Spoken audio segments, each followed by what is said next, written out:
పాపం ఒక సమస్య మాత్రమే కాదు, అది దేవునితో ఉన్న సంబంధాన్ని విరిచింది.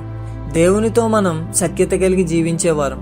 పాప ప్రవేశితం ద్వారా మనం దేవునికి దూరస్తులమై జీవిస్తున్నాం. అయితే ఆ దూరం ఎలా తొలగిందో ఈ వీడియోలో చూద్దాం.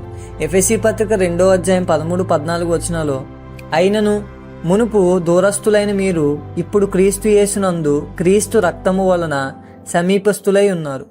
ఆయన మన సమాధానమై ఉండి మీకును మాకును ఉండిన ద్వేషమును అనగా విధిరూపకమైన ఆజ్ఞలు గల ధర్మశాస్త్రమును తన శరీరమందు కొట్టివేయుట చేత మధ్యగోడను పడగొట్టి మన ఉభయములను ఏకం చేసెను. సిలువలో ఒక గొప్ప మార్పు జరిగింది.